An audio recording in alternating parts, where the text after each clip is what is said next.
Hello दोस्तों, देव online study classes में एक बार आपका फिर से स्वागत है। आज हम एनसीईआरटी गणित कक्षा 10वीं का प्रश्नावली 1.3 का प्रश्न नंबर दूसरा हल करेंगे, जो हमें दिया गया है। प्रश्न दूसरा है, सिद्ध कीजिए कि 3 धन 2 करनी 5 एक अपरिमेय संख्या है। हमें सिद्ध करना है कि 3 धन 2 करनी 5 एक अपरिमेय संख्या। अभी पहला सवाल जो हमने किया था उसमें करनी 5 हमें अपरिमेय संख्या के रूप में सिद्ध करना था, और यहाँ पर हमें 3 धन 2 करनी 5 एक अपरिमेय संख्या के रूप में करना पड़ेगा।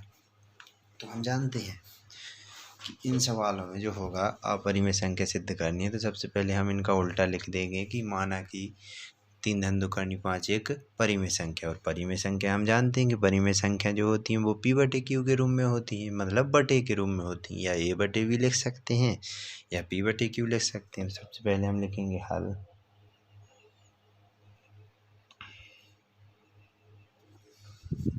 हल लिखा है, यहाँ पर हम लिखेंगे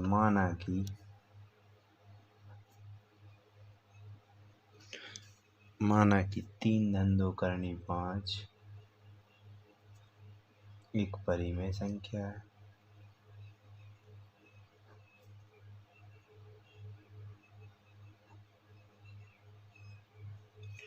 माना कि 3 धन 2 करनी 5 एक परिमेय संख्या है, तब क्या करेंगे हम, परिमेय संख्या हम जानते हैं कि P/Q के रूप में होती है, तो यहाँ पर लिखेंगे 3 धन 2 करनी 5 जो होगी A/B के रूप में होगी।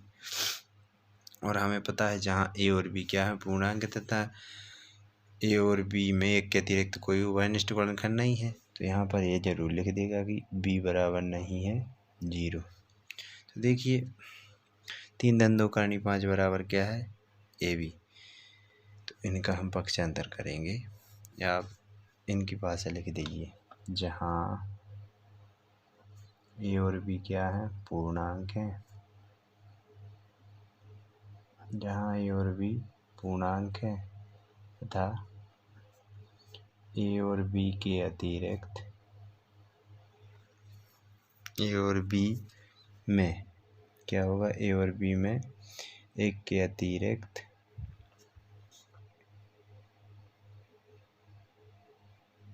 A और B में एक के अतिरिक्त कोई उभयनिष्ठ गुणनखंड नहीं है।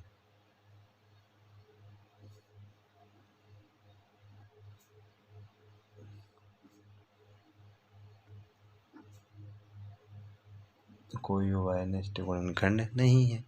तो लिख दीजिए कि 3 धन 2 करनी 5 है, ये हमारे क्या है, A/B के रूप में लिख देंगे। अब हम इनका पक्षांतर कर दीजिए, 2 करनी 5 यहीं रह जाएंगे, A/B माइनस क्या होगा, 3 हो जाए। ये 3 धन के हैं, इस साइड लाएंगे, काय के हो जाएंगे, ऋण के हो जाएंगे।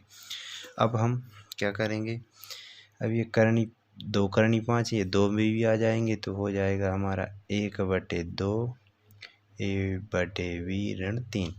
ये 2 है, गुणा में ये आएगा तो ये बटे में आ जाएगा, मतलब 1/2 लिख दिया हमने इसको, और A/B माइनस 3 जाके ये 2 काय में है, गुणा में, और पक्षांतर किया तो बटे में आगा, माने 1/2 लिख दिया हमने। ये हमें क्या है, अब इसकी हम भाषा लिख देंगे, क्योंकि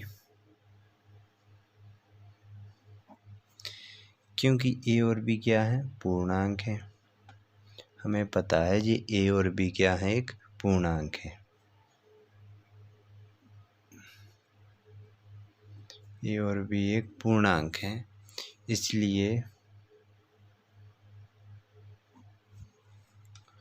1/2 AB माइनस 3 एक परिमेय संख्या है, एक क्या है, परिमेय संख्या।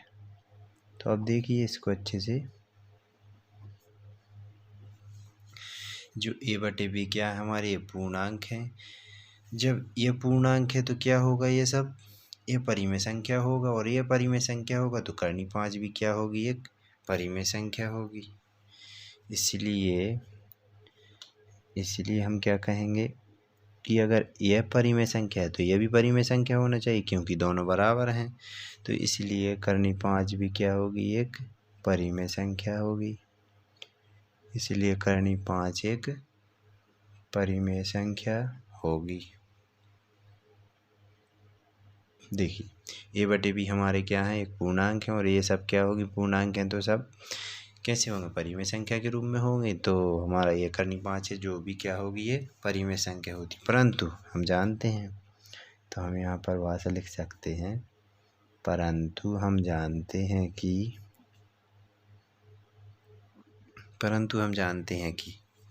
करनी 5 एक क्या है, अपरिमेय संख्या है।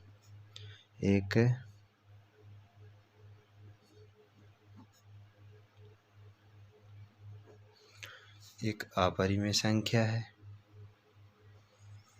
और लास्ट वाली भाषा वही रहेगी हमारी। यह विरोधाभास क्या हुआ है, यह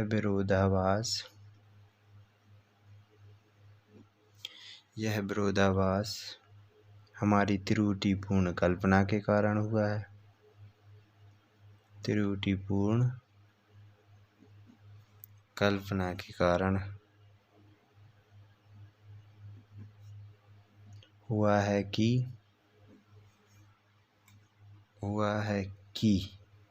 क्या है, 3 धन 2 करनी 5 जो हमें सवाल में दिया गया था। 3 धन 2 करनी 5 एक क्या मानी हमने, परिमेय संख्या।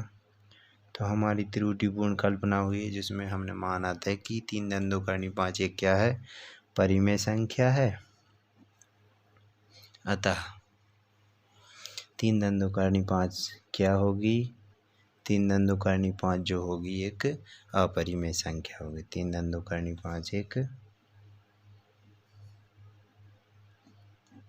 अपरिमेय संख्या है। यह क्या हो गया, यह सिद्ध हो गया। इस तरह से आप सिद्ध कर सकते हैं सवाल। देखिए ज़्यादा कठिन बिल्कुल नहीं है, कुछ नहीं करना हमें, उल्टा बस मान लेना है। इनका अपरिमेय संख्या दिया है तो वो संख्या परिमेय संख्या मान ली और यहाँ पर ये लिख देना है। इस तरह से आप कर सकते हैं सवाल।